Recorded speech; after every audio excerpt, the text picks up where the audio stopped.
신약 성경 요한계시록 1장 9절에서 20절까지 말씀입니다. 요한계시록 1장 9절에서 20절까지 말씀, 우리 한 절씩 교독하시면 좋겠습니다. 제가 먼저 읽겠습니다. 나 요한은 너희 형제요 예수의 환난과 나라와 참음에 동참하는 자라. 하나님의 말씀과 예수를 증언하였으므로 말미암아 반모라 하는 섬에 있었더니 내 뒤에서 나는 나팔 소리 같은 큰 음성을 들으니 이르되 내가 보는 것을 두루마리에 써서 에베소, 서머나, 버가모, 두아디라, 사대, 빌라델비아, 라오디게아 등 7 교회에 보내라 하시기로. 몸을 돌이켜 나에게 말한 음성을 알아보려고 돌이킬 때에 7 금 촛대를 보았는데 촛대 사이에 인자 같은 이가 발에 끌리는 옷을 입고 가슴에 금띠를 띠고 그의 머리와 털의 희기가 흰 양털 같고 눈 같으며 그의 눈은 불꽃 같고 그의 발은 풀무불에 단련한 빛난 주석 같고 그의 음성은 많은 물소리와 같으며 그의 오른손에 7 별이 있고 그의 입에서 좌우에 날선 검이 나오고 그 얼굴은 해가 힘있게 비치는 것 같더라. 내가 볼 때에 그의 발 앞에 엎드려져 죽은 자 같이 되매 그가 오른손을 내게 얹고 이르시되 두려워하지 말라. 나는 처음이요 마지막이니 곧 살아있는 자라. 내가 전에 죽었었노라. 볼지어다 이제 세세토록 살아있어 사망과 음부의 열쇠를 가졌노니 그러므로 내가 본 것과 지금 있는 일과 장차 될 일을 기록하라. 내가 본 것은 내 오른손의 7 별의 비밀과 또 7 금 촛대라. 7 별은 7 교회의 사자요 7 촛대는 7 교회니라. 아멘.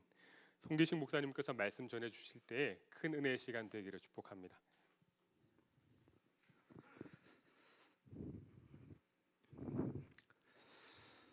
네, 오늘은 현실 세상을 어떻게 살아갈 것인가 이 제목으로 한번 말씀을 살펴보고자 합니다.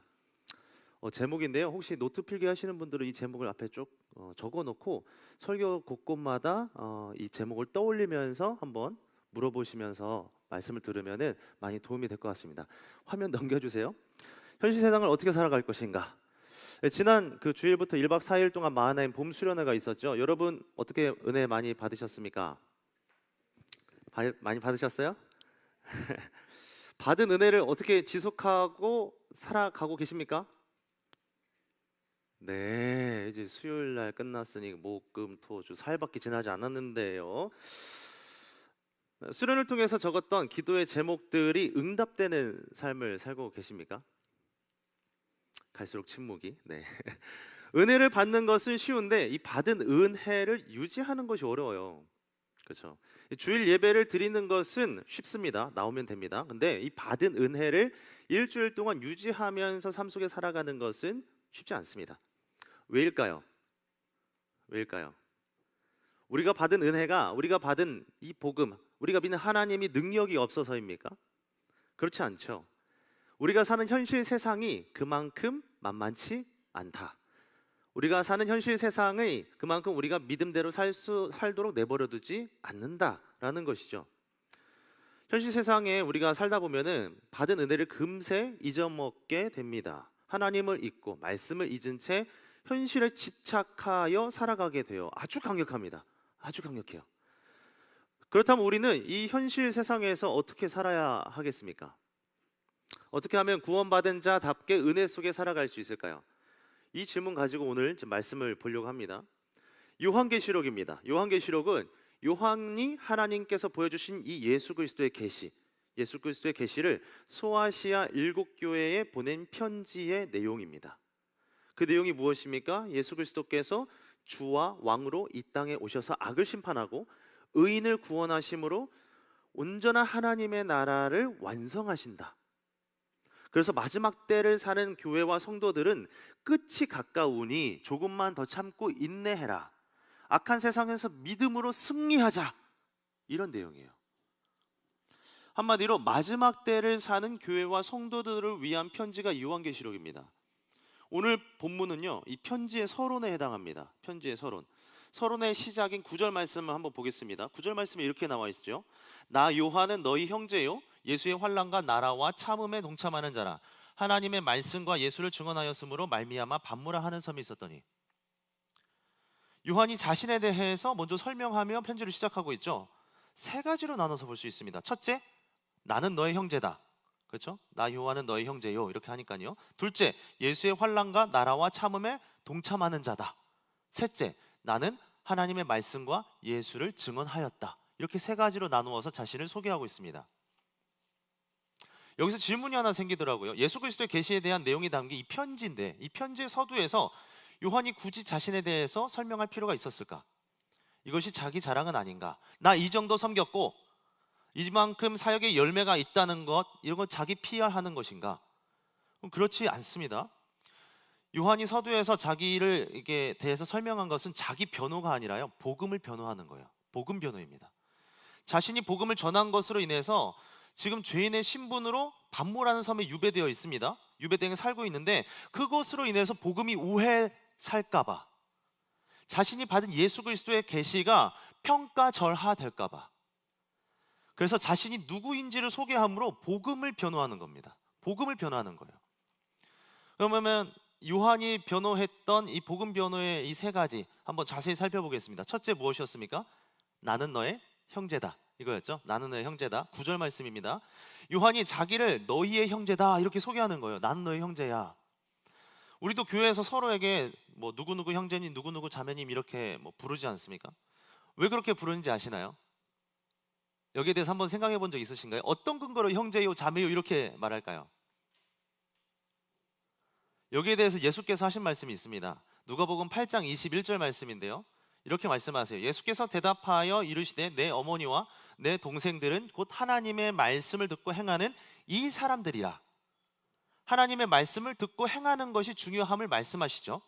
이것이 우리를 형제요, 가족으로 묶어주는 것이다. 예수께서 말씀하십니다.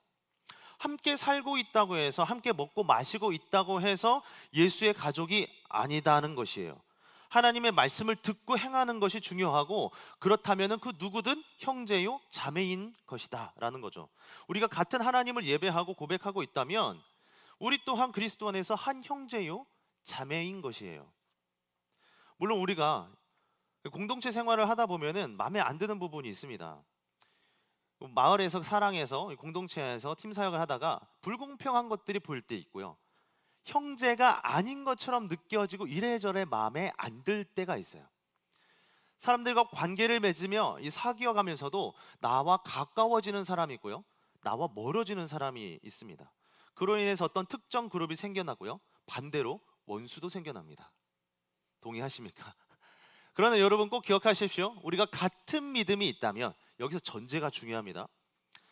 예수께서 말씀하셨던 전제, 하나님의 말씀을 듣고 순종하는 것, 같은 공간에서 예배하는 것, 이게 전제죠. 그렇다면은 우리는 이미 영적 가족인 것이고 그렇게 서로를 대해야 한다는 거예요. 우리 그리스도께서 피로 값주고 사신 교회이고요, 영적 공동체입니다.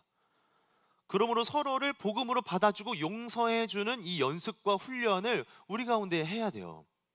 그것이 주님을 우리를 교회요, 영적 가족으로 불러주신 목적입니다. 9절에 요한의 복음 변호 두 번째 무엇이었습니까? 나는 예수의 환난과 나라와 참음에 동참하는 자다. 여러분, 예수 믿으면 고난이 사라집니까? 고생 끝 행복 시작인가요? 안 그렇죠? 정신적, 육체적 질병이 당장 떠나갑니까? 그럴 수도 있지만 현실은 대부분 그렇지 않습니다.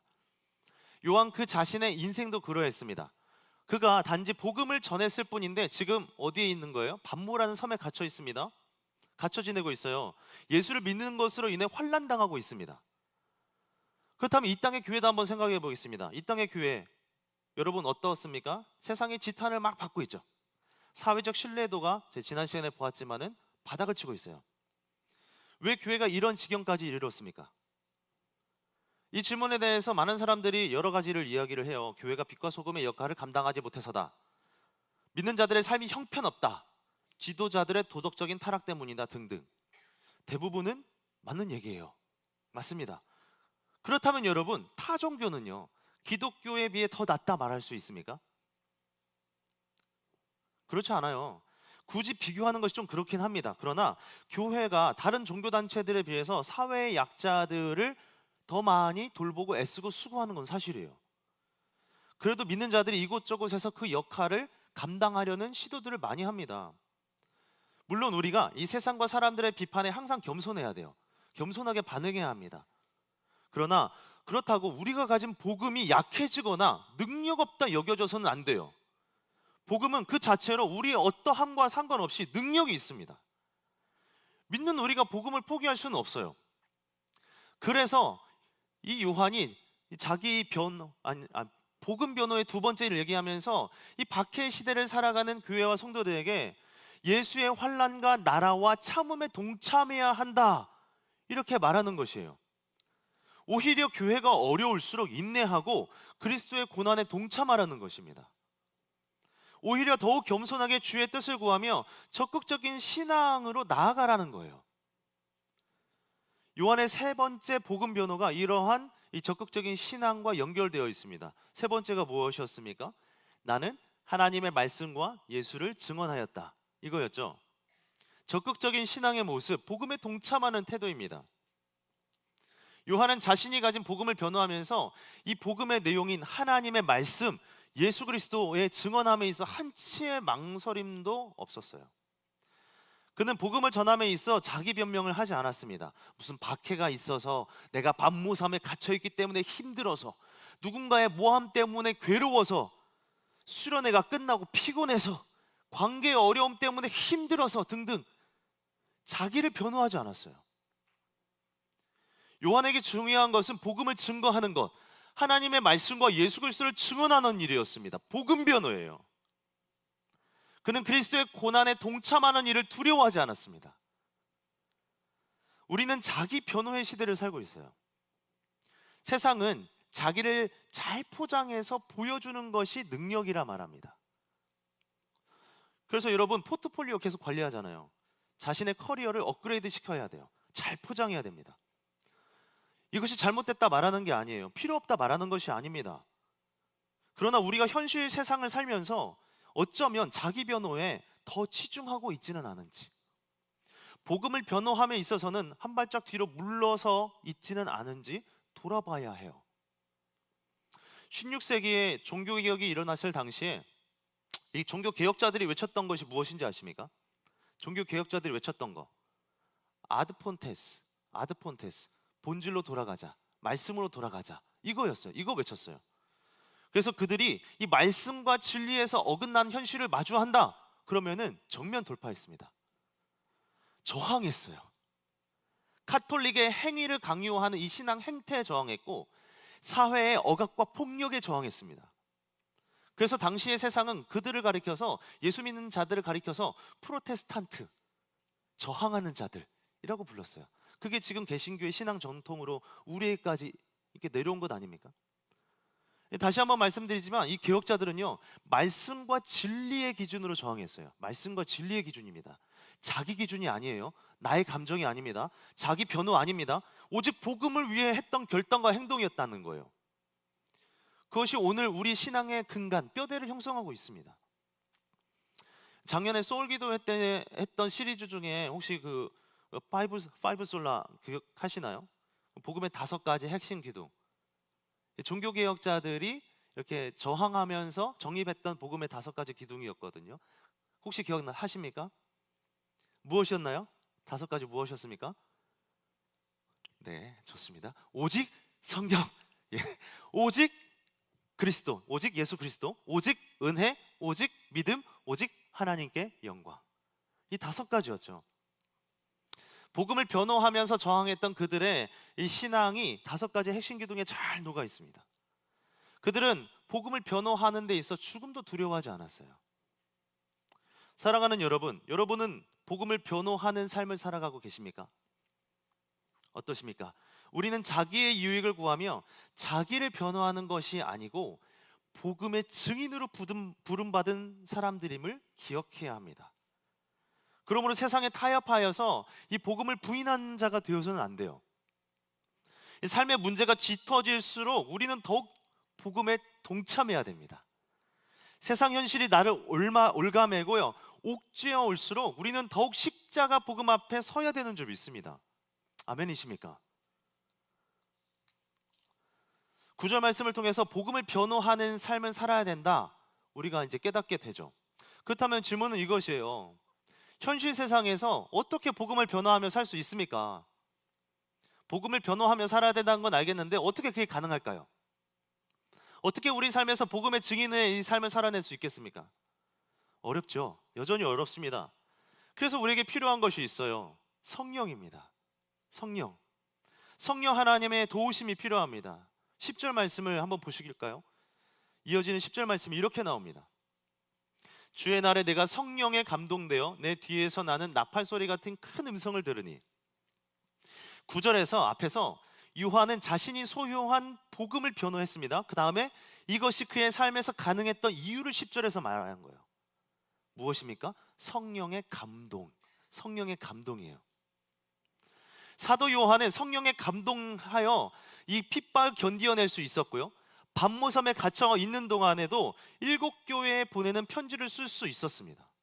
성령으로 인해서 복음을 변호하는 일을 담대하게 해낼 수 있었어요. 그의 힘으로 가능했던 일들이 아닙니다. 그의 사역은 오직 성령의 감동으로 가능했던 거예요. 그렇다면 성령에 감동된다는 것이 구체적으로 무엇입니까? 성령에 감동된다는 것이 무엇일까요? 어떤 신비한 체험입니까? 병 고침 받고 꿈과 환상을 통해서 인도함 받는 것일까요? 아닙니다. 특히 이 부분 여러분 오해하지 말고 들으셔야 되는데요, 이 성령의 사역은 눈에 보여지는 것이 전부가 아니에요.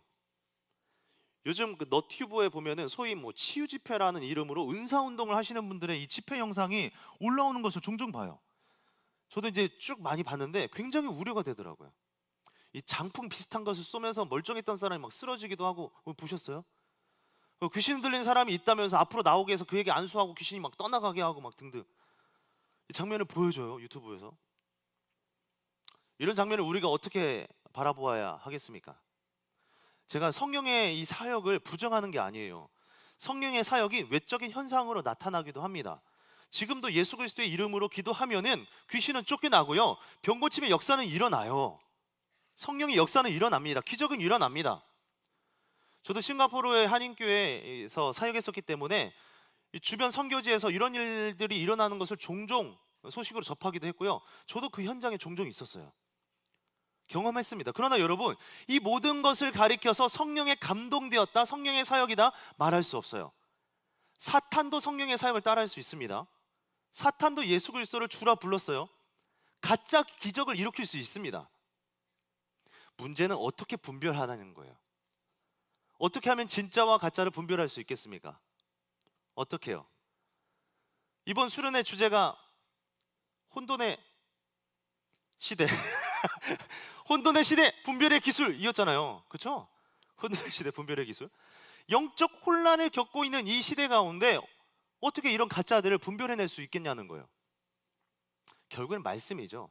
아드폰테스, 말씀으로 돌아가서 10절 말씀을 다시 보십시오. 10절 말씀을 보시면 이렇게 나와요. 내가 성령에 감동되어, 그 다음이 중요합니다. 어떻게 나옵니까? 내 뒤에서 나는 나팔 소리 같은 큰 음성을 들으니. 성령에 감동되면 나타나는 공통적인 현상이 있어요. 무엇입니까? 큰 음성이에요. 하나님의 말씀. 여러분, 성령에 감동되면은 성령의 역사가 일어날 때 가장 먼저 나타나는 현상이 무엇인지 아십니까? 말씀이에요. 말씀.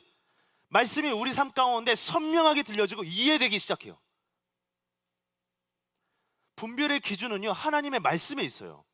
아무리 병 고침이 있어도 그 가운데 말씀이 없다면 그것은 성령의 사역이 아닙니다. 그리고 병 고침 받은 이후에 말씀에 순종하는 삶의 모습이 없다면 그것은 성령의 역사가 아닐 수 있어요. 성령의 감동이 있다면 그곳에는 반드시 말씀의 능력이 나타납니다. 보여지는 것이 전부가 아닙니다. 내면의 변화가 중요해요. 말씀의 열매가 그 가운데 나타나야 한다는 것입니다. 태국의 단기팀을 이끌고 선교를 간 적이 있었습니다. 사콘나콘이라는 그 시골 마을이었는데요, 이게 마을과 사람들이 복음을 들어본 적이 없을 정도로 외진 마을이었습니다. 팀이 도착한 그 날 마을을 돌면서 이 저녁에 있을 어린이 전도 집회를 위해 홍보하고 아이들을 모집하고 했어요. 덕분에 이 저녁 집회에 초대되어 온 아이들이 한 100명 정도 되었습니다. 그 마을에 있는 아이들 다 온 것 같아요. 아이들과 함께 찬양하고 활동도 하며 어울렸습니다. 그리고 이후에 말씀을 듣는 가운데 많은 아이들이 은혜를 받았어요. 100명 중에 무려 4명이나 예수 믿기로 결단했습니다. 안 놀라시네요? 놀라운 일이에요. 근데 진짜 놀라운 일은 그 다음날 일어났어요. 선교팀이 그 마을의 한 집에서 하룻밤 자게 되었는데, 자고 일어났는데 이 집 밖이 웅성웅성한 겁니다. 그 웅성대는 소리에 끼어서 밖에 나가 보니까 20명 정도 되는 그 마을의 아이들, 그 전날 집회 참석했던 아이들이 모여 있는 거예요. 왜 모였냐 물어보니 전날 들은 말씀이 궁금해서 모였대요. 그래서 태국어로 된 성경을 아이들에게 나눠주고 읽게 했습니다. 태국어로 설명이 어려우니까 궁여지책으로 직접 성경을 읽어보라고 내준 거예요. 그렇게 아이들이 그 자리에서 성경을 읽기 시작했고, 하루 종일 집 주변에 떠나지 않고 성경을 읽었어요. 여러분, 이것이 기적이 아닐까요? 병 고침 받고 치유된 것이 기적이 아니라 이것이 진짜 기적이에요. 말씀을 들어본 적이 없는 아이들입니다. 여러분, 어른들 아니에요. 초등학생, 중학생이었어요. 그들이 하루 종일 말씀을 읽었습니다. 어떤 프로그램을 한 것도 아니에요. 선교팀이 한 것은 그들에게 성경을 주었고, 그들이 성경을 계속해서 읽을 수 있도록 간단한 요리를 해준 것밖에는 없었습니다. 중간에 그 이야기가 많은데 나중에 이 마을에 교회가 세워져요. 여러분, 이것이 성령의 역사가 아니고 무엇이겠습니까? 성령의 역사는 보이는 기적이 전부가 아니에요. 말씀의 사모함이, 말씀의 열매가 나타나는 것이 진짜입니다. 성령이 임하시면 말씀을 사모하게 돼요. 성령의 감동하심이 있으니 그 태국의 아이들이 말씀으로 변화되었던 것이죠. 구약의 에스겔 선지자에게도 성령이 임했을 때 마찬가지였습니다. 에스겔에게 성령이 임하자 즉시 그가 말씀에 집중하기 시작해요. 말씀에 귀를 기울입니다. 에스겔 2장 2절 말씀이 이렇게 나오죠. 그가 내게 말씀하실 때에, 하나님께서 에스겔에게 찾아오셔서 말씀하실 때입니다. 그때에 그 영이 내게 임하사 나를 일으켜 내 발로 세우시기로 내가 그 말씀하시는 자의 소리를 들으니, 성령의 감동이 에스겔에게 임했어요. 성령이 임했습니다. 그러니 그 사람이 자연스럽게 말씀에 집중해요. 말씀을 듣습니다. 말씀을 사모하게 돼요. 그러므로 여러분, 성령의 감동을 사모하십시오. 성령의 일하심을 사모하십시오. 현실 세상에서 어려움을 마주하셨을 때 성령의 도우심을 구하십시오. 그랬을 때 성령께서 우리를 말씀의 자리로 인도하세요. 말씀을 사모하게 하시고, 말씀을 깨닫게 하시고, 말씀에 순종할 수 있도록 도와주세요. 그리고 그 깨달은 말씀이 결국 우리를 생명의 길, 평강의 길로 인도하시는 겁니다. 성령은 현실 세상에서 우리를 복음의 증인으로, 말씀의 사람으로 살게 하는 능력이 되는 줄 믿습니다. 이렇게 요한이 성령의 감동으로 하나님의 말씀을 깨닫게 되었습니다. 성령의 도우심이 있어야 현실 세상에서 복음을 위한 자로 살아갈 수 있게 됨을 이제 깨닫게 되었어요. 이어서 11절 말씀에 보면 이렇게 나옵니다. 11절 말씀을 우리 같이 한번 읽어볼까요? 11절 말씀입니다. 시작. 이르되 내가 보는 것을 두루마리에 써서 에베소, 서머나, 버가모, 두아디라, 사데, 빌라델비아, 라오디게아 등 7교회에 보내라 하시기로. 요한이 본 것을 써서 7교회에 보냈다 말씀하고 있어요. 그럼 요한이 본 것이 무엇이겠습니까? 본 것이 무엇이기에 7교회에 이것을 기록해서 보내라 할 정도로 중요했을까요? 그것은 심판에 대한 내용입니다. 심판에 대한 내용. 성령 하나님이 요한에게 심판이 있을 것을 알려주셨어요. 세상 모든 것에선 끝이 있고 그 끝날에는 선악간에 하나님이 심판하실 것이다. 그렇다면 하나님께서 이 심판에 대한 내용을 7교회에 보내라 하신 이유가 무엇일까요? 2가지로 생각해 볼 수 있습니다. 첫 번째, 심판의 긴장감이에요. 심판의 긴장감. 심판이 있으니 세상과 타협하지 말고 말씀 끝까지 붙들고 믿음으로 살라는 것이죠. 심판에 대한 긴장감을 주기 위해서요. 2번째, 심판의 위로입니다. 위로. 심판이 있으니 세상의 악은 반드시 심판을 받게 될 것이다. 그러니 세상 끝날까지 믿음으로 견디어 내라. 위로입니다. 심판은 그래서 교회와 성도들에게 이 신앙의 고삐를 느슨하게 하지 말라는 경고와 더불어 이 주님께서 세상의 악을 반드시 심판하신다라는 위로의 메시지를 담고 있었어요. 한마디로 심판이 있음을 기억하며 살라는 것이죠. 사랑하는 여러분, 우리 모두는 이 주님의 엄중한 심판이 있음을 기억하며 살아야 합니다. 이것이 무엇을 의미할까요? 대충 믿으면 안 된다는 거예요. 대충 믿으면 안 됩니다. 우리가 구원의 은혜를 입었다면 대충 믿을 수 없어요. 뜨겁게 믿고 열정적으로 섬기고 예배하는 것이 마땅합니다. 왜요? 우리 모두 죽어서 주님의 심판대 앞에 설 것이기 때문이에요. 심판 반드시 있다고 했잖아요. 성경은 모든 사람에게 한 번 죽는 것은 정해져 있다 했습니다. 그리고 그 이후에는 반드시 심판이 있다고 했어요. 주님이 우리의 삶을 평가하신다는 겁니다. 나중에 기회가 되면 요한계시록 3장도 살펴볼 건데 거기 나오는 라우디게아 교회가 있습니다. 3장 16절 말씀에 가서 보면 예수께서 그들의 믿음을 평가하신 내용이 나와요. 그들의 미지근한 신앙을 책망하시는 장면이요. 이렇게 나옵니다. 내가 이같이 미지근하여 뜨겁지도 아니하고 차지도 아니하니 내 입에서 너를 토하여 버리리라. 미지근한 신앙의 소유자이다. 이렇게 책망하세요. 왜 책망하십니까? 심판에 대한 경계심 없이 살기 때문에 그래요. 대충 예배하고 대충 교회 다니고 대충 신앙생활했기 때문에. 교회는 나오지만 구원에 대한 확신이 없어서 사람 의식하면서 그냥 교회 다니는 거예요. 여러분 한번 생각해 보십시오. 심판이 없다고 말하고 믿음 없이 대충 사는 사람, 구원에 확신 없는 사람, 누구를 가리킵니까? 누구를 가리켜요? 예수 안 믿는 사람이에요. 예수 안 믿는 사람. 예수 안 믿는 사람의 모습 그대로 전형을 보여줘요. 근데 이런 모습이 지금 어디에 있었다는 겁니까? 교회 안에. 라오디게아 교회 안에 있었고 그들을 향해서 주님께서 책망하시는 거예요. 그러니 교회 다니는 사람이나 교회 안 다니는 사람이나 별반 차이가 없다는 이야기가 나오는 겁니다. 너무나 수치스러운 사실 아닙니까? 우리가 받은 복음의 영광이 어떠함인데, 우리가 교회는 다니는데 심판에 대한 인식이 없고 심판에 대한 믿음이 없다면 이 세상에 안 믿는 사람과 똑같이 평가된다는 사실을 우리는 기억해야 돼요. 하나님 앞에서의 평가입니다. 그러므로 여러분 반드시 심판이 있다는 사실을 기억하며 사시기를 바랍니다. 심판이 없는 것처럼 살아가는 현실 세상에서 심판이 있는 자처럼 살아가시기를 바랍니다. 그리고 심판은 동시에 우리에게 구원임을 기억하십시오. 심판은 우리에게 두려움만을 안겨주지 않습니다. 왜냐하면 예수 그리스도를 믿는 우리에게 심판의 때는 곧 구원의 때이기 때문이에요. 하나님이 세상과 악인들은 심판하시지만 믿는 우리는 구원하시는 날입니다. 믿는 성도에게 심판의 날은 이 구원의 완성을 축하하는 축제의 날이에요. 그렇다면 구원의 날에 대해서 우리가 좀 더 살펴보겠습니다. 구원을 시작하시는 분이 누구이겠습니까? 구원을 시작하시는 분이 예수 그리스도. 구원을 완성하시는 분이 누구입니까? 예수 그리스도. 그래서 요한계시록에서 반복해서 나오는 표현이 하나 있습니다. 알파와 오메가, 처음과 나중, 시작과 끝. 17절 말씀에도 보면은 처음과 마지막 이렇게 나오는데 같은 의미입니다. 이것이 예수 그리스도를 가리켜요. 마지막 때에 예수께서 알파와 오메가, 처음과 나중으로 오신다는 것이에요. 구원을 시작하시는 분이 구원의 완성 또한 책임지시고 오시는 겁니다. 구원의 시작도 구원의 완성도 예수께 달려 있어요.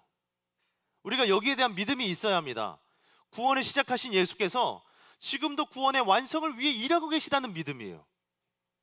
그러므로 예수께서 부족한 나를, 부족한 교회 또한 구원으로 여전히 이끌고 계시는 줄 믿습니다. 12절을 한번 보십시오. 하나님의 말씀이 요한에게 들립니다. 그래서 요한이 이 음성이 어디로부터 오는지 확인하려고 주변을 살펴보아요. 그때 요한의 눈에 7 금촛대가 들어옵니다. 20절에 의하면 이 7 금촛대는 7 교회를 상징한다고 했어요. 13절에 다시 보시면 7 촛대 사이에 인자 같은 이가 계신다 합니다. 우리 13절 말씀을 같이 한번 읽어보겠습니다. 13절 말씀입니다. 시작. 촛대 사이에 인자 같은 이가 발에 끌리는 옷을 입고 가슴에 금띠를 띠고 여기서 인자는 예수 그리스도를 가리킵니다.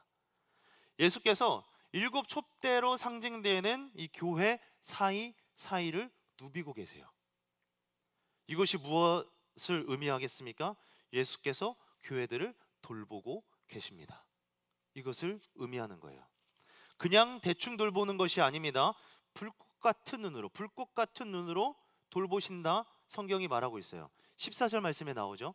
그의 머리와 털의 희기가 흰 양털 같고 눈 같으며 그의 눈은 불꽃 같고. 예수 그리스도께서 어떻게 이 교회들을 돌보시고 있는지를 보여주는 거예요. 눈이 불꽃 같다는 것은 모든 것을 꿰뚫어 보는 통찰력이 있다는 것입니다. 예수께서 교회를 바라보시고 교회를 통찰하고 계시고 세상 모든 만물을 통치하고 다스리고 계시는 거예요.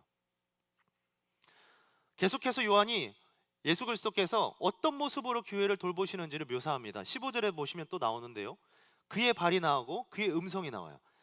예수 그리스도의 발은 풀무불에 단련한 빛난 주석 같고 그의 음성은 많은 물소리와 같으며. 14절에서 그의 눈이 교회를 주목하셨다면은 15절에서는 그의 발과 그의 음성이 교회를 위해 일하고 계신다라는 것을 알 수 있어요. 이어져 16절에 보시면은 그의 오른손이 나옵니다. 16절 한번 볼까요? 16절에 보면은 그의 오른손에 7별이 있고 그의 입에서 좌우에 날성검이 나오고 그 얼굴은 해가 힘있게 비치는 것 같더라. 그의 오른손에 7별이 있다고 했습니다. 숫자 7은 완전수라고 했습니다. 완전한 수예요. 그러니까 예수 그리스도의 손에 완전수 별이 있다는 것은 그가 이 교회를 주권적으로 지금 붙잡고 다스리고 계시다는 것을 보여줍니다. 예수님이 오른손으로 꽉 잡고 계시는 거예요. 그러니 꽉 잡고 계시는 그 오른손에서 교회를 누가 뺄 수 있겠습니까? 없다는 것이죠. 그래서 이제 요한이 자신이 기록한 복음서에서 다음과 같이 또한 증언하고 있어요. 요한복음 10장 28절 말씀입니다. 이렇게 증언하고 있습니다. 내가 그들에게 영생을 주노니 영원히 멸망하지 아니할 것이요 또 그들을 내 손에서 빼앗을 자가 없느니라. 내 손에서 빼앗을 자가 없다. 그리스도 예수의 손에서 빼앗을 자가 없다. 이렇게 고백하고 있는 거예요. 예수께서 교회를 통치하고 계시는데 교회를 침범하고 무너뜨릴 자가 없다는 것이에요. 교회 2000년의 역사를 보면 알지 않습니까? 2000년의 교회 역사 가운데 수많은 공격과 박해를 받았지만 교회는 여전히 존재해요. 예수께서 붙들고 계신다는 증거예요. 예수께서 우리 구원의 주인이신데 우리의 구원을 빼앗을 자가 누구이겠냐, 이런 것이죠. 16절을 다시 보십시오. 그의 입이 나오죠. 그의 오른손에 이어서 그의 입이 나옵니다. 그의 입에서 좌우에 날성검이 나온다 했습니다. 이것은 예수 그리스도의 권위 있는 말씀을 상징해요. 당시 요한이 살았던 시대는 로마의 황제가 신처럼 여겨지던 때입니다. 황제가 말하는 것이 곧 법이고 황제의 말 한마디에 제국 전체가 영향을 받던 때예요. 교회도 성도도 황제의 통치 아래 살아가는 것처럼 여겨집니다. 권력을 손에 쥔 자가 세상의 주인 노릇하는 현실이죠. 그러나 여러분, 세상을 통치하는 진짜 권위는 어디에 있습니까? 오늘 말씀해 보면 어디에 있습니까? 말씀에 있다는 거예요. 하나님의 말씀. 진짜 권위는 예수 그리스도의 말씀에서 비롯된다. 이것을 좌우의 날성검을 통해서 보여주는 겁니다. 그래서 16절 마지막에 보면은 마지막으로 예수 그리스도의 얼굴이 나오는데요. 그 얼굴은 해가 힘있게 비치는 것 같다, 이렇게 말을 해요. 해가 힘있게 비치는 것 같다는 것은 그의 얼굴에 임한 영광을 표현한 겁니다. 예수께서 승리하심으로 취하게 되는 영광이에요. 결국 무엇입니까? 예수께서 말씀으로 승리하여 영광을 스스로 취하시겠다는 거예요. 예수께서 우리의 구원을 완성하시겠다는 겁니다. 예수께서 교회의 연약함에도 불구하고 여전히 교회를 붙들고 계시고 우리의 부족함에도 불구하고 여전히 구원으로 우리를 이끌고 가심을 보여주는 거예요. 그렇다면 여러분, 예수 그리스도가 구원의 근거인 이유가 어디에 있습니까? 예수 그리스도만이 우리의 구원의 소망인 이유가 무엇일까요? 십자가에 있어요. 십자가의 죽음과 부활입니다.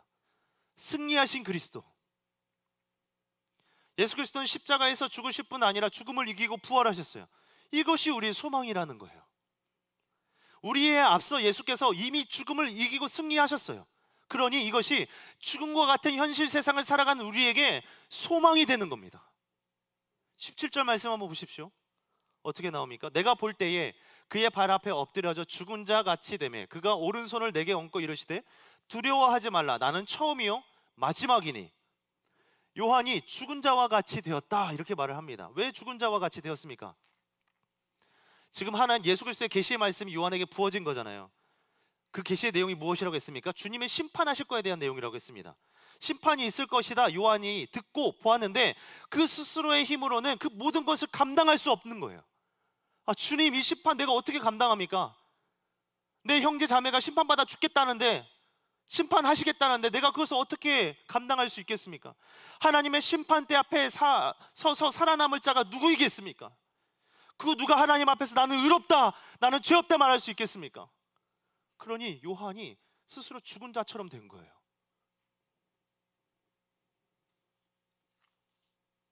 그런 그에게 주의 오른손이 임합니다. 주의 오른손이 임해요. 16절에서 7뼈를 잡고 있었던 그 오른손, 주권과 능력의 손, 죽음을 이기고 부활하신 주의 손이 요한에게 임해서 그의 얹게 됩니다. 그리고 그분의 음성이 요한에게 들려왔죠. 두려워하지 말라 나는 처음이요 마지막이네요. 두려워하지 말라 나는 처음이요 마지막이다. 전능하신 주님께서 두려워하지 말라 말씀하십니다. 두려워하지 말라. 이것은 두려워하지 말라라는 것은요, 폭풍 속에 두려워했던 베드로에게 찾아오셔서 하셨던 주님의 말씀입니다. 그리고 마리아가 예수의 시체가 놓여있던 무덤, 이 빈 무덤을 보고 두려움에 떨었을 때 찾아오셔서 하셨던 주님의 음성이기도 해요. 두려워하지 말라.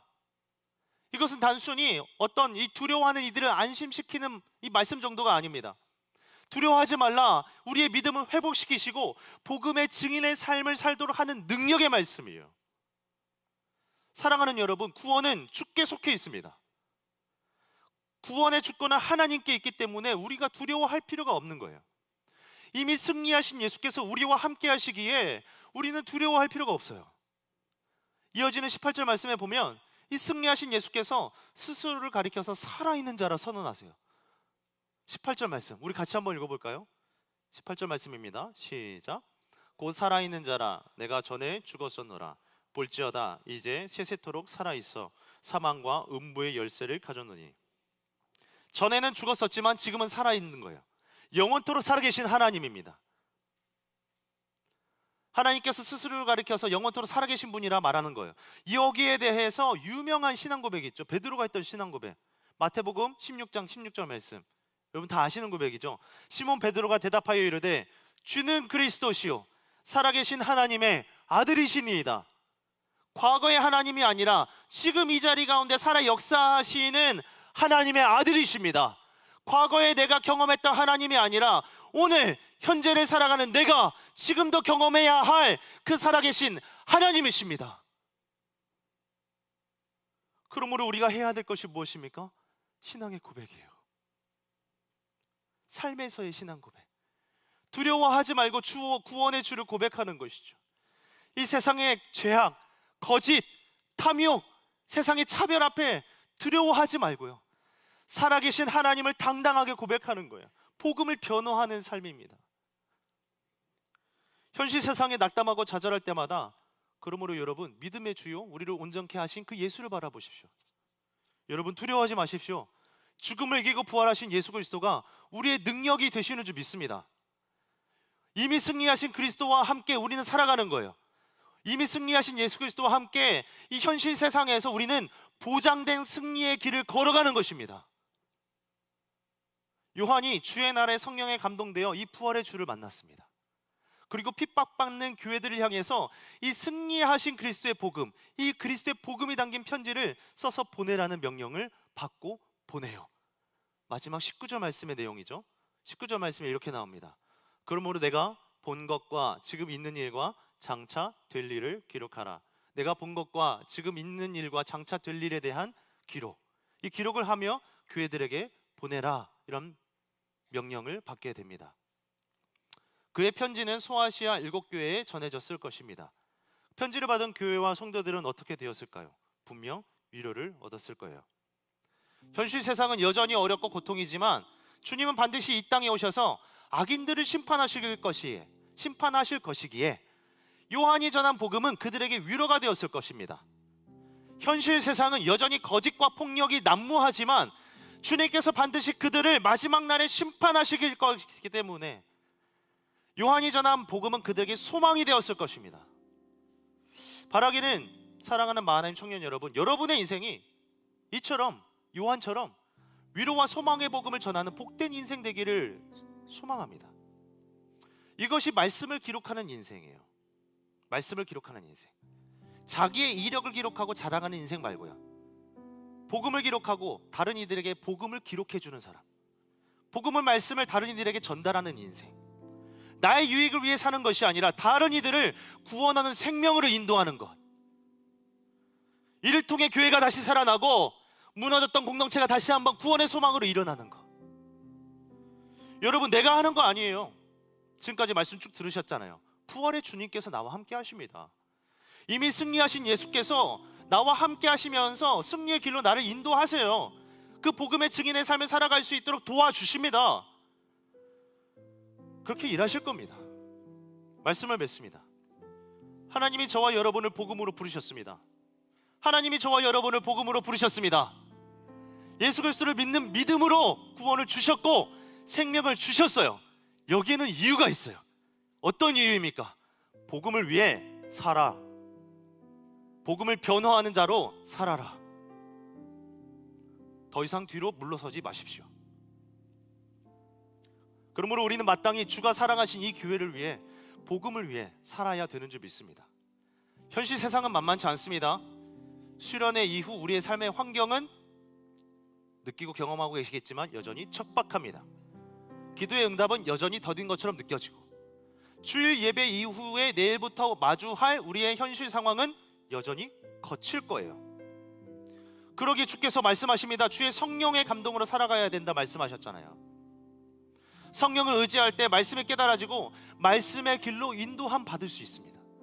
성령의 감동이 있어야 우리의 연약한 삶이 비로소 말씀으로 바로 설 수 있는 거예요.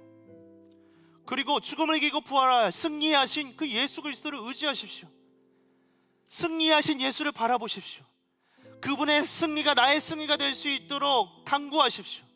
그분의 승리가 나의 일상의 삶에서 계속적으로 이어져 갈 수 있도록 복음을 연습하고 고백하는 훈련을 게을리하지 않도록 주의 성령의 도우심을 구하십시오. 사랑하는 여러분, 현실 세상이 여전히 버겁게 다가올 때, 그럴 때 두려워하지 말라 말씀하신 주님의 음성을 기억하시길 바랍니다. 부활하신 주님, 이미 승리하신 주께서 여전히 우리와 함께 하시며 여전히 같은 음성으로 현실 세상에서 살아간 우리 가운데 두려워하지 말라 말씀하고 계시는 거예요. 바라기는 그 주님과 더불어 승리의 삶을 살아가는 저와 여러분 되기를 소망합니다. 바라기는 이미 승리하신 예수 그리스도와 더불어 현실 세상에서 지금도 우리가 있는 삶의 현장에서 예수 그리스도와 더불어 승리의 삶을 살아가는 저와 여러분 되기를 예수님의 이름으로 축복합니다. 우리 찬양으로 결단하며 나아갑시다.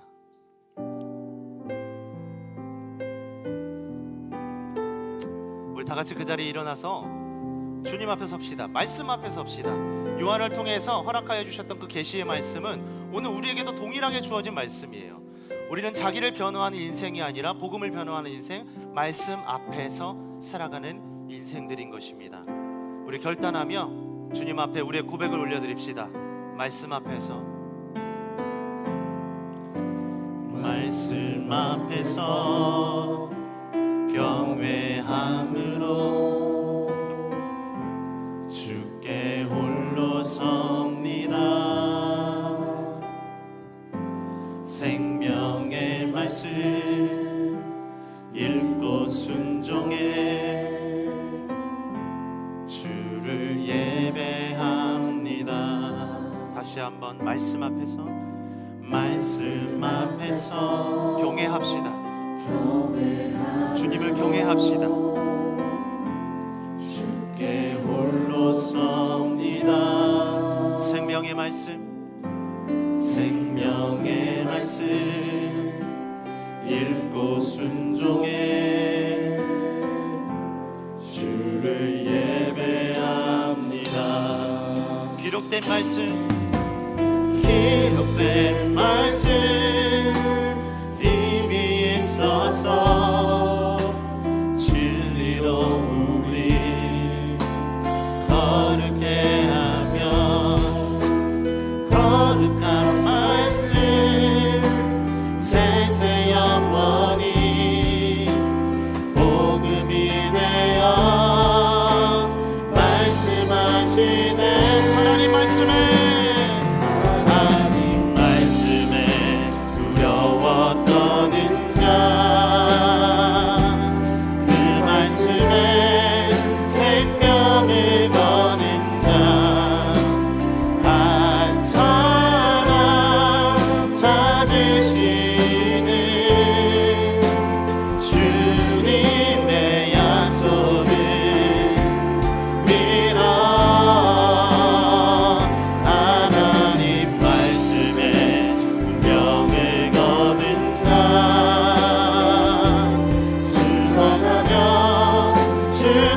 하나님 나라 일어날 주의 교회여 다시 한번 믿음으로 고백합시다. 하나님 말씀에 두려워 떠는 자 그 말씀에 생명을 거는 자 한 사람 찾으시는 주님의 약속을 믿어 하나님 말씀에 운명을 거는 자 순종하며 주 따라가는 자 영원한 하나님 나라 일어날 주의 교회여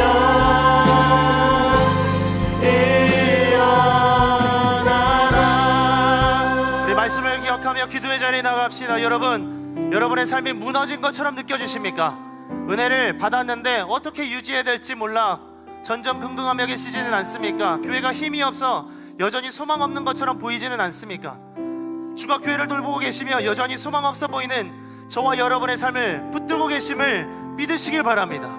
주께서 여전히 강한 오른손의 팔로 여전히 연약한 우리의 인생 교회를 붙들고 계시는 줄 믿습니다. 기도합시다. 주여 우리를 붙들어 주시옵소서. 복음의 증인으로 살아갈 수 있도록 인도하여 주시옵소서. 뒤로 물러서는 인생 되지 않게 도와 주시옵소서. 자기를 변호하는 인생이 아니라 복음을 변호하는 인생으로 살게 하여 주시옵소서. 이미 승리하신 주님을 의지하여 복음의 증인으로 살게 하여 주시옵소서. 주여 한번 찾고 기도하며 나갑니다. 주여 주님 은혜를 베풀어 주시옵소서. 하나님 주님 앞에 나갑니다. 하나님 우리 연약함을 주님 앞에 고백합니다. 여전히 부족하여 여전히 낙심하여 하나님 여전히 어찌할 바를 모르며 하나님 그렇게 연약한 채로 살아가는 우리들의 연약한 모습입니다. 그러나 주님 우리 가운데 함께하고 계신 줄 믿습니다. 승리하신 주께서 우리와 함께 하시며 승리하신 주께서 우리를 그 승리의 길로 인도하고 계신 줄 믿사오니 하나님 우리와 함께 하심으로 온전한 승리의 길을 걸어가는 인생 될 수 있도록 하나님 붙들어 주시옵소서. 주님을 나여 주시기 소망합니다. 하나님 나누고 바라보지 않겠습니다. 주님 아버지 내 인생을 변명하지 않겠습니다. 우리 나를 원망하지 않겠습니다. 주님 주님을 바라보며 주님을 소망으로 선포하는 내가 될 수 있도록 하나님 도와주시옵소서. 주님 도와주시기 소망합니다. 할렐루야. 하나님 우리 가운데를 베풀어 주시옵소서. 오늘 우리 인생 가운데 하나님 은혜 베풀어 주시옵소서. 주님 하여 주시기 소망합니다. 우리의 약한 인생들 가운데 결단하게 하여 주시옵소서. 주님 하나님 주님을 사모하는 인생을 낼 수 있도록 도와주시옵소서. 오늘의 살아가는 인생을 내게 도와주시옵소서. 하나님의 성령의 도심이 필요합니다. 주 성령을 우리 가운데 감동하여 주시옵소서. 주 성령을 우리 가운데 역사하여 주시옵소서. 말씀 앞에 살아가며 나가는 우리가 될 수 있도록 도와주시옵소서. 말씀 앞에 순종하며 깨달아지는 우리가 역사에 일어날 수 있도록 도와주시옵소서. 내 성령 안에 우리 가운데 베풀어 주시기를 원합니다. 이전적으로 심령 가운데 주의 성령 안에 충만하게 임재하여 주시옵소서. 성령의 감동이 있기를 원합니다. 성령의 감동이 우리 사람 가운데 임하기를 소망합니다. 주님을 베풀어 주시옵시고 역사하여 주시옵소서. 우리의 약한 심령들 가운데 인생 가운데 찾아오셔서 강하게 담대하게 살아갈 수 있도록 도와주시옵소서. 하나님 우리 부족합니다. 우리 약합니다. 주님들 성령을 쓰고 없습니다. 우리 주님 고백할 때 주님 능력을 임하여 주시옵소서. 주의 능력을 함께하여 주시옵소서. 하나님 우리 베풀어 주시길 소망합니다. 오 주님 인도하여 주시옵소서. 예수 그리스도의 십자가 바라보며 의지하며 나가기를 소망합니다. 십자가에서 이미 승리하신 예수의 복음이 우리 가운데 능력이 되어 믿습니다. 십자가에 이미 승리하신 그 예수의 능력으로 살아갈 우리가 될 수 있도록 하나님 우리 베풀어 주시옵소서. 이 약한 세대 가운데 현실 세계 가운데 답답하고 낙심하는 도와주시옵소서. 오직 주님 바라보며 소망하게 도와주시옵소서. 주님 도와주시기를 소망합니다. 할렐루야. 하나님 도와주시기를 소망합니다. 오 주의 역사하여 주시옵소서. 우리의 삶을 붙들어 주시옵소서. 우리의 약한 인생 가운데 하나님 우리 베풀어 주시옵소서. 능력을 함께하여 주시옵소서. 주님 붙들어 주시기를 소망합니다. 할렐루야. 하나님 도와여 주시옵소서. 오 주님 붙들어 주시기를 원합니다. 우리 가운데 역사하여 주시옵소서. 우리 약함을 하시는 주여 우리를 보기 여겨 주시옵소서. 우리를 보기 여기서 주의 복음을 세워주시옵시고 말씀을 인도하여 주시옵소서. 우리에게 살아갈 힘이 없습니다. 살아갈 능력이 없습니다. 성령을 의지합니다. 말씀을 붙들습니다. 하나님 말씀으로 살아가는 인생 되게 하여 주시옵시고 말씀의 길을 만들어주시 도와주시기 원합니다. 말씀의 길로 있던 바다 우리를 수 있도록 도와주시옵소서. 주님을 들어주시기 소망합니다. 오 주의 역사하여 주시옵소서. 우리의 심령 가운데 찾아와 주시옵소서. 결단하게 도와주시옵소서. 뒤로 물러나는 인생되지 않게 도와주시옵소서. 대신 세상 가운데 우리 모든 삶의 영향마다 그리스도 예수를 붙잡고 승리하신 예수와 더불어 살아가는 영계 그리스도인으로 복음의 전쟁을 살아갈 수 있도록 도와주시옵소서. 주님 도와주시기 소망합니다. 할렐루야 께서 인도하여 주시기 소망합니다. 주님 도와주시옵소서. 주님 주의 역사하여 주시옵소서. 주님께서 인도하여 주시옵소서. 주께서 인도하여 주시기 소망합니다. 주여 결단하게 도와주시옵소서. 우리 마음의 결단이 일어나게 도와주시옵소서. 삶의 결단이 일어나게 도와주시옵소서. 다시 한번 주님 앞에 서게 하여 도와주시옵소서. 다시 한번 십자가 앞에 결단하게 도와주시옵소서. 우리의 삶을 다시 한번 주님 앞에 내놓게 하여 주시옵소서. 약간 심령 그대로 주님 앞에 내놓게 하여 주시옵소서. 부족한 자를 그대로 함께 만회할 수 있도록 소망하오니 주여 우리가 함께 하여 주시기 소망합니다. 승리하신 예수와 더불어 살아가는 우리가 될 수 있도록 도와주시옵소서. 주님 도와주시기 소망합니다. 오 주님 도와주시옵소서. 주님 도와주시기 소망합니다. 오 주의 역사하여 주시옵소서. 주님 붙들어 주시옵소서. 주님 도와주시기 원합니다. 오 주님 도와주시기 소망합니다. 오 주께서 인도하여 주시기 소망합니다. 오 주께 인도하여 주시옵소서. 오 주께서 인도하여 주시기 소망합니다. 오 할렐루야 예수께서 인도하여 우리 성도를 인도하여 주시옵소서. 동행하여 주시옵소서. 인도하여 주시옵소서. 오 주께서 인도하여 주시옵소서. 다시 한번 기도하며 나갈 때 우리 복음 사역을 감당하는 분들을 위해 기도합시다. 복음 사역 가운데 하나님 은혜를 베풀어 주시옵소서. 특별히 소요골 기도회에 오셨던 우리 탄자니아 이태석 변은혜 선교사님 가정을 위해 기도합시다. 선교사님의 건강을 하나님 지켜주시옵소서. 자녀들의 학업 가운데 하나님 지켜보호해 주시고 선하게 인도하여 주시옵소서. 오늘 선교사님 가정을 통하여 교회가 없는 곳에 교회가 세워지게 도와주시고 생명 없는 복음이 선교의 현장마다 넘쳐나게 역사하여 주시옵소서. 더불어 세계 각지의 복음전도 사역을 감당하는 선교사들 가운데에도 동일한 은혜를 베풀어 주시옵소서. 특별히 튀르키예와 시리아 그곳 가운데 임한 지진으로 인하여 고통당하고 있는 백성들 가운데 하나님 속히 회복을 은혜를 베풀어 주시옵소서. 우크라이나 전쟁 가운데에도 하나님 속히 종결이 일어나게 하여 주시옵소서. 하나님 세계 각지마다 모든 민족과 열방 가운데 주의 복음이 편만하게 전해진 것을 보고 경험하는 우리 모두가 되게 하여 주시옵소서. 우리 주여 한번 잡고 기도하며 나갑니다. 주여 주님 은혜를 베풀어 주시옵소서. 주의 복음의 능력이 있는 줄 믿습니다. 복음의 능력이 있는 줄 믿습니다. 하나님 복음을 역사하여 주시옵소서. 하나님 우리 이태석 선교사님 변은혜 선교사님 가정을 통하여 복음이 능력 있게 아버지 탄자의 땅 가운데 전해지기를 소망합니다. 하나님 그 가정은 은혜를 베풀어 주시옵소서. 우리 자녀의 은혜를 넣어 주시기 소망합니다. 하나님 우리 선교사님 가정과 전을 통하여 아버지 것이 하나님의 나라 되기를 소망하며 우리 선교사님 가정을 통하여서 많은 일을 주께 들어오게 할 수 있도록 도와주시기 소망합니다. 복음을 전도 이 현장 가운데 주님 역사하여 주시옵소서. 복음 전도 이 현장 가운데 주님 복음이 열매가 나타날 수 있도록 도와주시옵소서. 예수 하며 떴던 자 예수 믿게 된 놀라운 역사에 도와주시옵소서. 죽음의 길을 치달았던 자들이 생명의 길로 돌아선 역사에 일어날 수 있도록 도와주시옵소서. 복음 전도 이 현장 가운데 열매가 나타나기를 소망합니다. 하나님 그곳 가운데 임하여 주시옵소서. 하나님 그곳 가운데 역사하여 주시옵소서.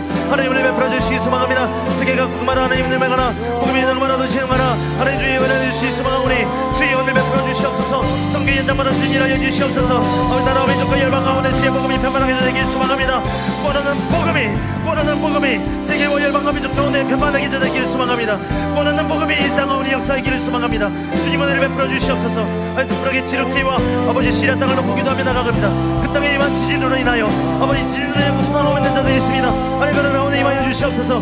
무너진 교회가 있습니다. 교회가 다시 한번 일어나게 도와주시옵소서. 아버지 이번 지진을 통하여서 무너졌던 날이 다시 한번 주님께서 돌이키는 놀라운 일을 경험할 수 있도록 주님 그 지진의 현장 가운데 주님이 하여 주시기 역사하여 주시옵소서. 주님은 들어주시기 소망합니다. 주님 은혜를 베풀어 주시옵소서. 주님 인도하여 주시기 소망합니다. 우크라이나 전쟁 가운데요 하나님께서 은혜를 베풀어 주시기 소망합니다. 그 전쟁으로 인하여 많은 이들이 죽어가고 있습니다. 많은 어린아이들이 부모하게 승리하고 있습니다. 그 은혜를 베풀어 주시옵소서. 전쟁이 속에 끝나게 하여 주시옵소서. 전쟁이 종결되게 하여 주시옵소서. 하나님 그 땅 가운데 평화가 임하게 도와주시옵소서. 복음을 난 평화가 땅 가운데 임하게 도와주시옵소서. 주님 세계 열방과 민족과 복음 가운데 세계 곳곳마다 하나님 복음을 역사하는 현장이 될 수 있도록 주님이 하여 주시옵소서. 복음이 역사하여 주시옵소서. 복음이 역사하여 주시옵소서.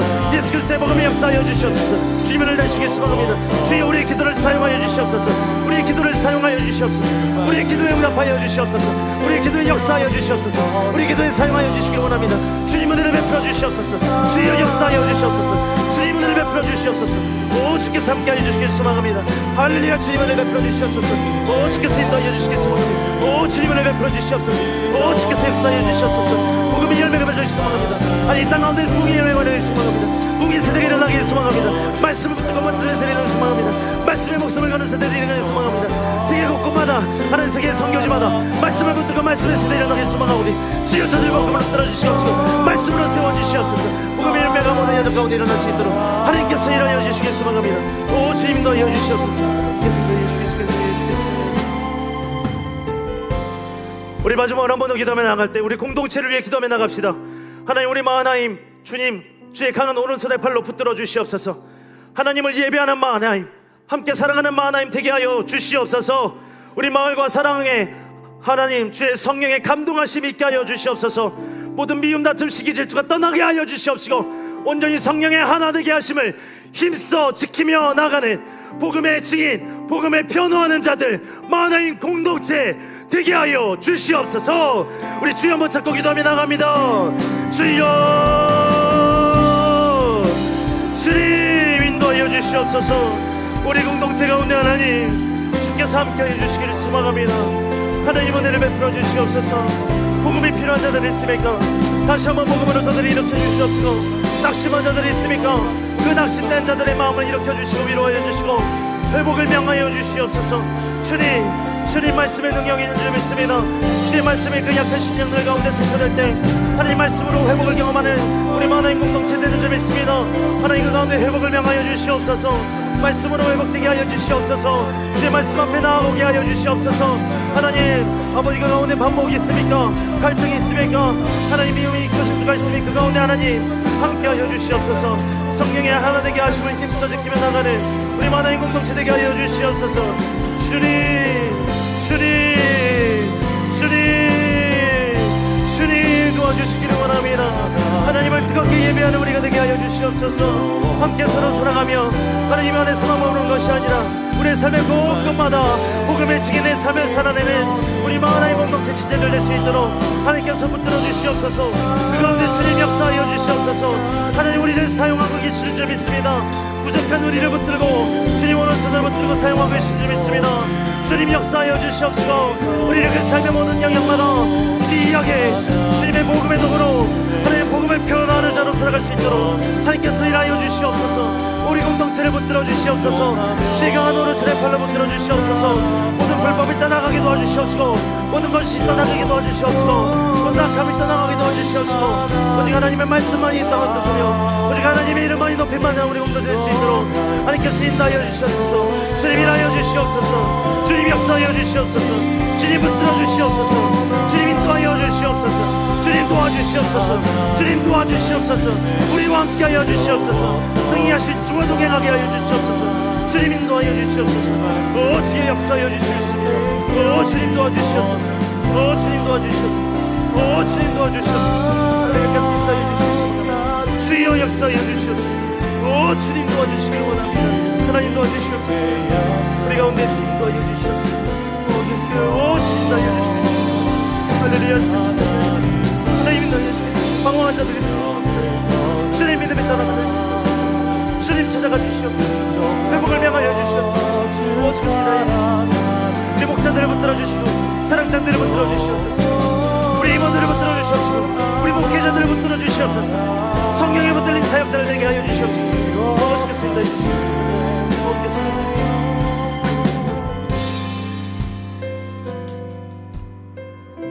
주께서 우리와 함께하고 계시는 줄 믿습니다. 이미 십자가에서 승리하신 예수께서 우리와 여전히 함께하고 계시는 줄 믿습니다. 주의 강한 오른손의 팔이 여전히 우리를 붙들고 구원의 길로 생명의 길로 평안의 길로 승리의 길로 인도하고 계시는 줄 믿습니다. 우리 믿음 없음을 불쌍히 여겨 주시옵소서. 구원의 주님을 믿음의 눈으로 바라보게 하여 주시옵소서. 예수 그리스도의 계시가 요한을 통하여 하나님 많은 교회와 성도들에게 위로와 소망이 되었던 것처럼 오늘 예수 그리스도의 그 복음이 하나님 그 그리스도의 복음이 오늘 하나님 공동체를 통하여 부족하지만 우리를 통하여 많은 세상의 사람들에게 위로와 소망이 구원이 되게 하여 주시옵소서. 그렇게 결단하며 다시 한번 말씀 앞에 주님 앞에 서는 우리 하나님 청년들을 하나님 귀하게 여겨 주시옵소서. 저들과 함께 하여 주시옵소서. 저들의 일주일의 삶을 주님 붙들어 주시옵소서. 이미 승리하신 주님과 승리의 길을 걸어가는 우리 하나님 공동체 되게 하여 주시옵소서. 주께서 함께하여 주심 있습니다. 감사하며 예수님의 이름으로 기도합니다. 아멘.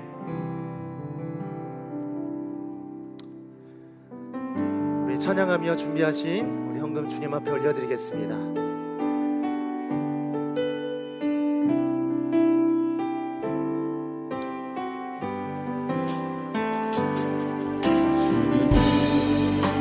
주신 기쁨을 곡식밭에 포도주가 풍성할 때보다 더합니다. 내가 평안히 눕고 자면 전히 살게 하시는 이는 오직 여호와시로라. 주의 얼굴을 들어 우리에게 비추소서. 세상이 알 수 없는 영광과 기쁨으로 주의 얼굴을 들어 우리에게 비추소서. 내 평생 주만 섬기리. 주님이 주신 기쁨 곡식밭에 포도주가 풍성할 때보다 더합니다. 내가 평안히 눕고 자며 안전히 살게 하시는 이는 오직 여호와시로라.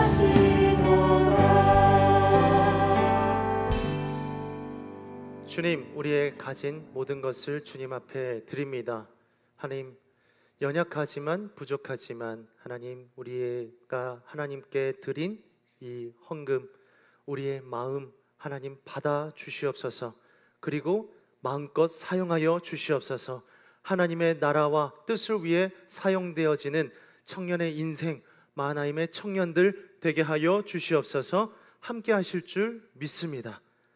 지금은 우리 주 예수 그리스도의 은혜와 하나님의 사랑과 성령의 위로, 교통, 인도하심이 오늘 현실 세상에서 이미 승리하신 예수 그리스도 붙잡고 승리의 길을 담대히 걸어가며 복음을 변호하는 자로 서기로 다시 한번 다짐하고 결단하는 마하나임 머리 위에 지금부터 영원토록 함께 있을지어다. 아멘.